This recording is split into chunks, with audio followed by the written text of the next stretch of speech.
என் அன்பு தங்கமே, கோடியில் ஒருவர் நீ. இரவு 12 மணிக்குள் இப்பதிவை நீ பார்த்தால் உன் ஆசை அனைத்தும் நிறைவேறும் என் தங்கமே. உன் வாழ்க்கையில் துன்பத்தையும் கஷ்டத்தையும் அதிகமாக சந்திக்கிறாய், அவமானங்களை எதிர்கொள்கிறாய் என்றால் வாழ்வில் நீ முன்னேற்றம் என்ற அடுத்த கட்டத்திற்கு உன் பயணம் நுழைந்துவிட்டது. புதிதாய் இருக்கும் விஷயங்கள் முதலில் புதிராக இருக்கும், புரியாது. புரியவில்லை என்றால் பாதை கடினமாய் தெரியும். சுலபமாய் பயணிக்க அதை நீ முதலில் எப்படிப்பட்ட பயணமாய் இருக்கும் என்று நீ உனக்கே புரிய வைக்க வேண்டும்.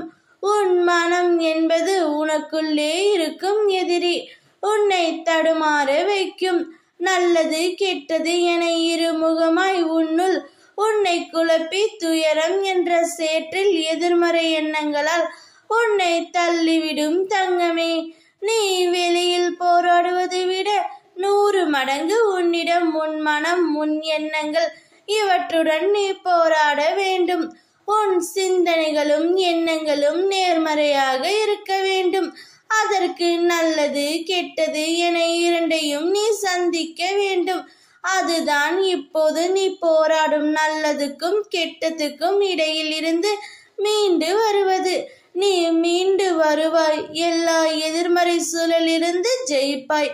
நீ எதற்கும் பயப்படாதே, கலங்காதே. உன்னில் நிச்சயம் வெற்றி என்ற தீபத்தை நான் ஏற்றுவேன். நீ உன்னில் பார்க்கும் அனைத்துமாய் உனக்கு நான் இருப்பேன். உன் பக்தியின் தூய்மை, உன் நம்பிக்கை, பொறுமை, எதையும் எதிர்நோக்கி தாங்கும் உணர்வு எவ்வளவு உன்னதமானது என்பதை நான் அறிவேன். நீ என் பரிபூரண அருளும் ஆசீர்வாதமும் அன்பும் பெற்ற என் பிள்ளை. ஓம் சாய்ராம்.